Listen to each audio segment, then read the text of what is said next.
Hello, let's start with question 13 of exercise 10.2. The question states that prove that opposite sides of a quadrilateral circumscribing a circle subtend supplementary angles at the center of the circle. Now, let us suppose that we are given a circle with center O and ABCD is a quadrilateral which is circumscribing this circle and intersecting the circle at points P, Q, R and S. That means P is acting as a point of contact of the tangent AB, Q is acting as a point of contact of the tangent BC, R is acting as a point of contact of the tangent CD and S is acting as a point of contact of the tangent AD. Okay. अब हमें prove क्या करना है?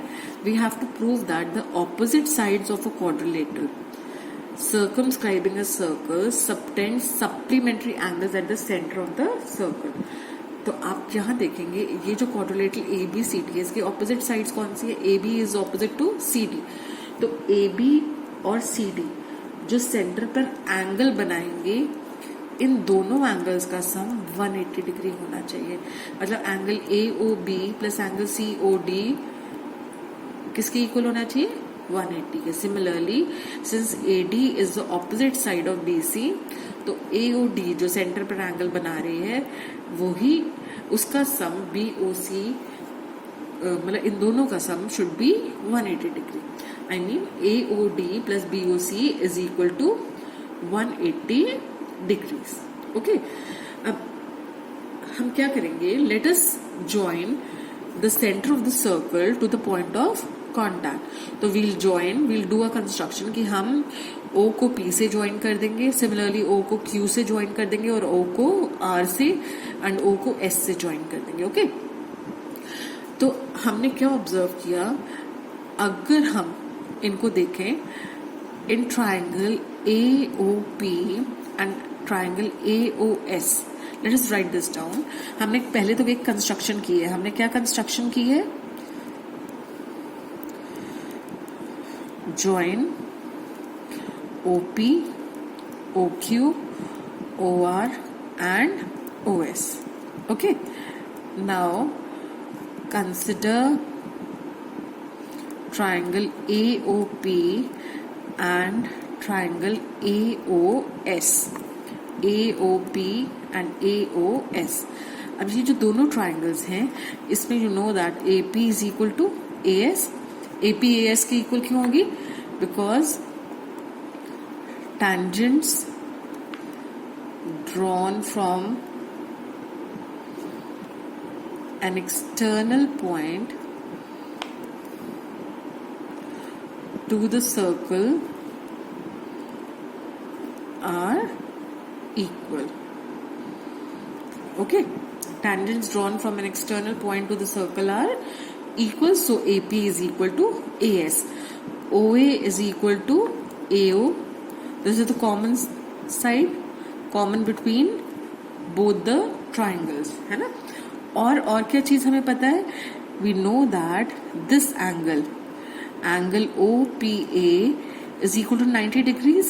Similarly, angle OSA is also equal to 90 degrees. Angle OPA is equal to angle OSA equal to 90 degrees. ये क्यों आया 90 degrees? क्योंकि हमें पता है radius is perpendicular to the tangent at the point of contact, है ना? तो हम क्या रीजन देंगे यहां पर? Radius is perpendicular to the tangent at the point of contact. Okay.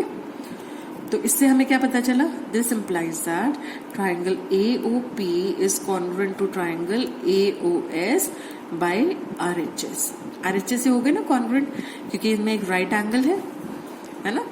Right angle है, एक हाइपोटेन्यूज है और एक साइड है ना?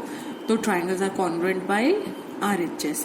अब ट्राइंगल्स अगर कॉन्ग्रुएंट है तो that means angle AOP will be equal to angle AOS. which is actually angle 1 equal to angle 8. Okay, this is by CPCT. Similarly अगर हम बाकी के भी ट्राइंगल्स को ऐसे कंपेयर करें तो विल अराइव एट कि angle 2 will be equal to angle 3, angle 4 will be equal to angle 5 and angle 6 will be equal to angle 7.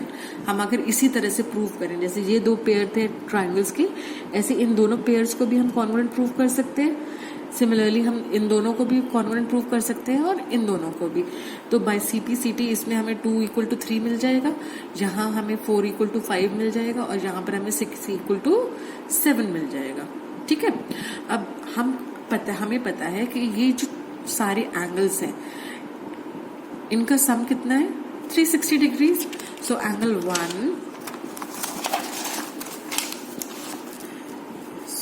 1 plus angle 2 plus angle 3 plus angle 4 plus angle 5 plus angle 6 plus angle 7 plus angle 8, मतलब इन सभी angles का सम. ये जो हमने अभी angles देखे हैं, ये जो हमने सारे एंगल्स देखे हैं अभी, एंगल 1 2 3 4 5 6 7 8, इन सबका sum will be equal to 360 degrees, है ना. तो आपने देखा कि इन सभी एंगल्स का सम क्योंकि 180 डिग्री है, लेकिन अब भी हमने प्रूव किया कि एंगल 1 इक्वल टू एंगल 8. तो angle 1 can be written, angle 8 की जगह मैं क्या एंगल 1 लिख सकती हूँ, because both these angles are equal, है ना. तो मैं एंगल 8 को एंगल 1 से रिप्लेस कर दूंगी.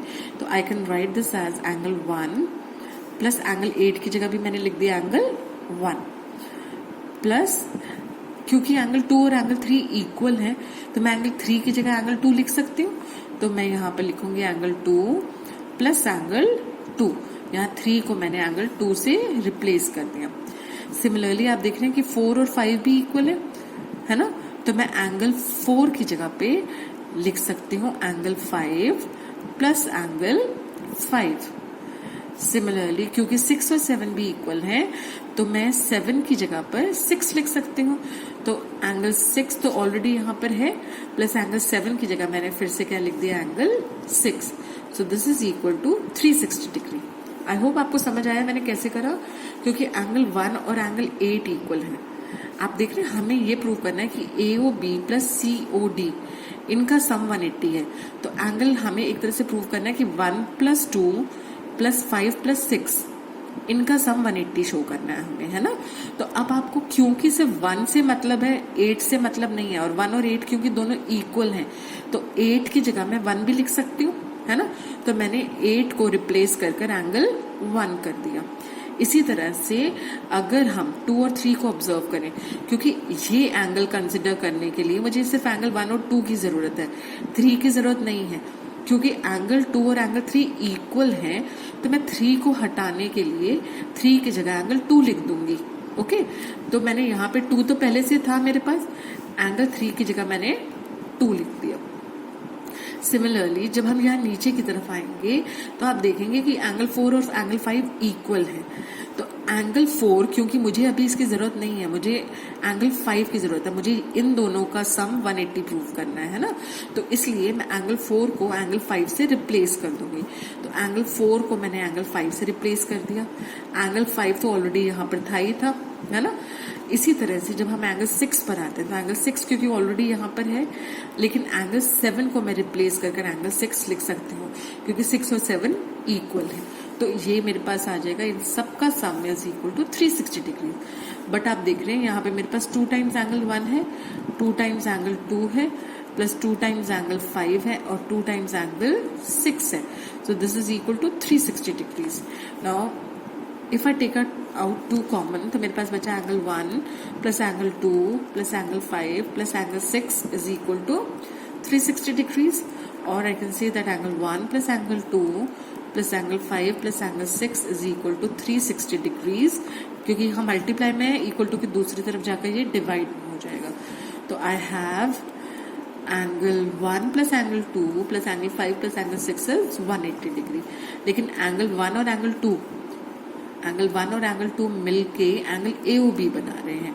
तो दैट मीन्स एंगल 1 और एंगल 2 की जगह मैं AOB लिख सकती हूँ। इसी तरह से एंगल 5 और एंगल 6 मिला के एंगल COD बना रहे हैं। तो मैंने देखा कि angle AOB plus angle COD is equal to 180 degree, और हमें यही प्रूव करना था, है ना। सिमिलरली हम ये भी लिख सकते हैं कि angle AOD plus angle BOC will be equal to 180 degree. उसके लिए बस हमें क्या करना होगा कि जैसे हमने यहाँ 8 को 1 से रिप्लेस किया, उस केस में हमें क्योंकि ये वाले एंगल कंसिडर करने हैं तो हम क्या करेंगे, 1 की जगह 8 लिखेंगे, क्योंकि एंगल 1 और 8 इक्वल है, तो 1 को हम 8 से रिप्लेस कर देंगे। इसी तरह से यहाँ पर हम एंगल 6 को एंगल 7 से रिप्लेस कर देंगे। इसी तरह से जब हम इस तरफ आएंगे तो हम देख रहे हैं कि हमें 3 और 4 की जरूरत है, क्योंकि 2 और 3 इक्वल है, तो 2 को हम 3 से रिप्लेस कर देंगे और 5 को हम 4 से रिप्लेस कर देंगे। तो उससे हमें angle AOD plus angle BOC equal to 180 degree मिल जाएगा। Okay, this is what we needed to prove and hence we have proved it. Thank you.